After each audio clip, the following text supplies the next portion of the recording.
My dear, would you like lasagna or sushi for dinner tonight? Hmm? Hmm? Silence. Alright, but it is. Hmm? What's the matter? Do you dislike both? Oh, I think I understand.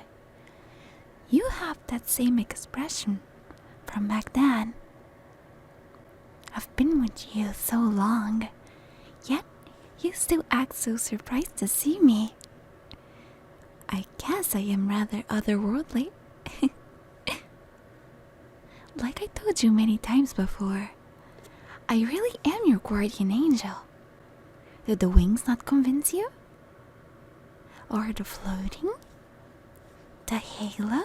Poke poke? Or how you're the only one that can see me?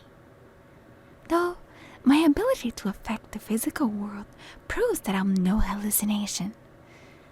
After all, I don't think a hallucination could make you dinner. Quite a delectable one, if I might add. Way better than that disgusting little neighbor with that discount instant noodle and tap water. But I digress. The point is, I am completely real. A dream come true, if I may be so arrogant. For me, anyway. Oh, speaking of dreams, there is something I've been dreaming to ask you.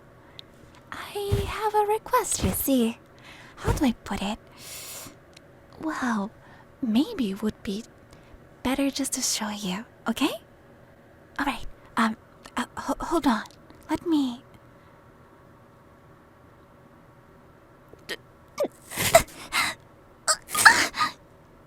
Oh, okay. Here. I plucked one of my feathers right here. I want you to accept this as a gift from me. Not like that. It does look good in your hair, but that's not what it is for. I would like you to eat it. Oh, don't worry. The feather won't harm you, and you won't digest it or expel as waste. So it will be like part of me will always be inside of you, forever. Isn't that just magical? Isn't that, if I dare say, romantic? Like a real-life fairy tale. It's just that, remember a few months ago? When you got sick from that virus and then recovered? That was me. The recovering part, not the sick part. I would never let you come to harm. I will always serve you faithfully after all. But that virus, that pathogen that got inside you, I will be honest, my dear, I am very, very jealous. Even though I'm forever with you, I still feel too distant. I can never be close enough to you. It's not fair for that bunch of genes that is arguably not even alive to be inside of you. Too close? And I'm just stuck outside here. So, yeah. Would you do me a favor? Would you kindly eat my feather? You will? Oh, okay, thank you. Thank you. If only I had 1,000 heads to bow you. Here, let my one suffice.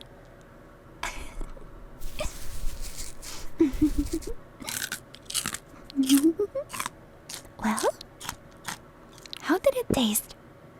I don't expect it to taste like ambrosia, but even if it's passable... Tasteless? Okay. That is...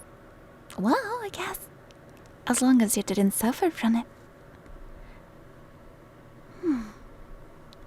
Say, I am overjoyed. I just got to be close to you. And I am truly, truly appreciative that you entertained the selfish request of this petty angel. I don't mean to sound ungrateful, but I don't just feel physically distant from you. I want to be closer to you emotionally as well. You see, I have always buried you with questions about yourself and anything that I couldn't just learn from watching you. If you were enamored by a book series, I asked you what made it appeal to you. If you brought food, I had inquired whether it was the price, taste, or calories that swayed you. I know everything about you, in fact. I might even know you better than you know yourself, actually. Despite this, you haven't shown much of an interest in me. Understandable, of course. I am bronze and you're gold. In spite of this, is there anything you would like to ask me? Please, I want you to know even a fraction as much as I know you. Oh, thank you for obliging. 1,000 festivals in your honor, my dear. Okay, ask away. I'll answer anything. Other than where I hid the bodies, of course. Kidding, I'm kidding. Jeez, did you really think I would leave a body behind? It's not that stupid. Do I have any hobbies? Well, I'm glad you asked. I like writing poetry about you. Of course, I tried to write about a variety of things. I attempted other topics, but then I looked down at the paper and every time it's overflowing with your name. Oh well, happy little accidents. I tried. Would you like me to recite you one that I wrote? Okay. I'll try a short one. You probably don't have time for epics. Here we go. You saw a tulip in a field, and green wild at the side. With all the zeal I could wield, I picked them all throughout the night. When I placed them on your feet, you fainted from the treat. Well, how was that? Not too bad, I hope. I suppose I won't get a Nobel Prize for that. Yeah, tough crowd. Maybe next time.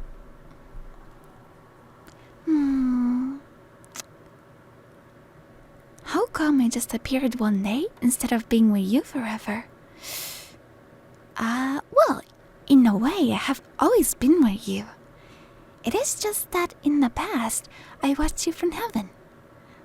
Now, why I am here physically with you instead of watching you from far away?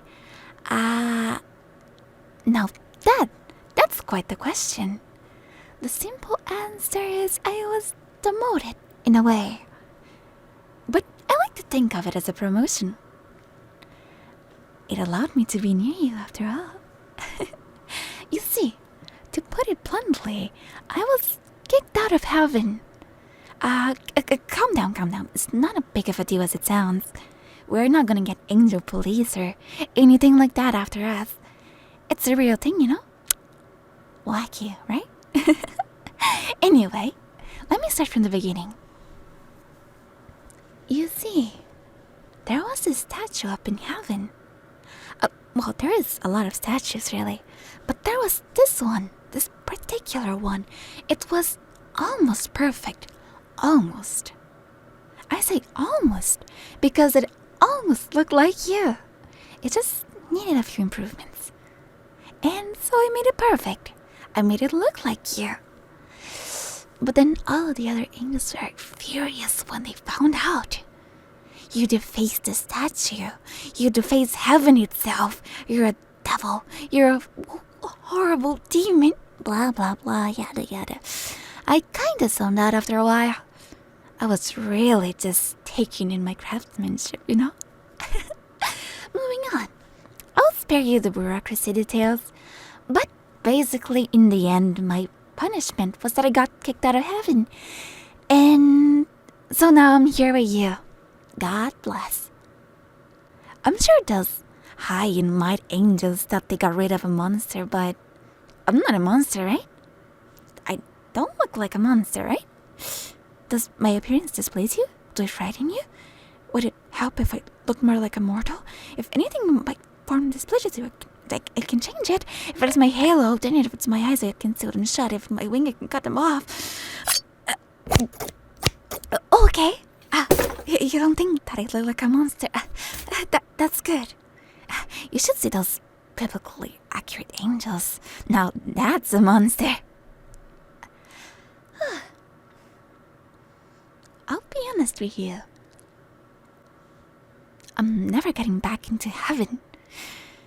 But that's okay, because you're my heaven. And besides, I've seen heaven and yikes. Kind of a tourist trap, if you know what I mean. Really? Overhyped. I'm sorry. Did you get disheartened? Don't be. Tell you what. We can make a new heaven here. Our own little heaven. With blackjack, but not hookers though, because I get jealous. We'll start with this room. And then with this home, I'll do anything to make your life heaven. I mean, anything. I'll be anything you want me to be. If you want me to be your friend, I'll be your friend. If you want me to be your sister, I'll be your sister. And if you want more, well, I'll be more. But one thing I'll never be is I'll never be a traitor to you. Even if I killed someone. I mean, even if you killed someone, I would hide the body. Well, vaporize it actually. Way more efficient. Not that you need to kill anyone, but if you did, hey, setting offer. Are all the other angels like me? What? No, of course not. They're not half as competent. Let me tell you a story. So, in heaven, there was this one angel lamenting over how she left the person she was supposed to be protecting get killed. She just kept sobbing and sobbing.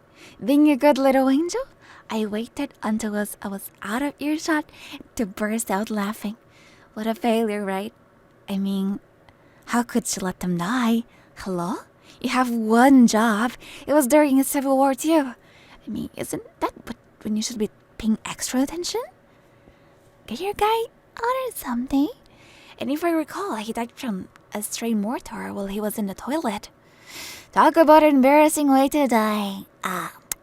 The angel couldn't protect his dignity, much less his life. There are many angels like her, but I am different. I shall never allow you to suffer shame nor pain. What makes me love you? Well, I'm glad you asked. First of all, it is in my nature as a guardian angel. Just like a mother has an innate love for her child. Kind of. A trashy mother could hate her child. I've never heard of a guardian angel hating their target. Also, no human is capable of the degree of love I display. You could stab me like 72 times with a spiral knife, and I would not like you any less. Though I am a bit confused. Even if I weren't your guardian angel, I would still love you though. There is no way all this affection just from my nature, or biology, or whatever. You see, before you were born, I had seen your soul. It was brighter and bigger than all the others. And from that moment on, I knew it. You were mine. Not in a Faustian Borgian soldier soul kind of way, but more like... Listen, I'm trying to say that I really love you, capiche?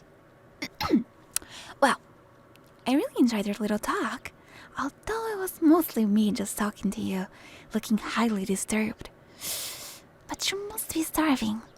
I'll get dinner ready, and we can continue this over a nice meal. Don't worry about any consequences for the whole statue incident. Angel unions are very strong. Anyway, come, let's go eat, okay?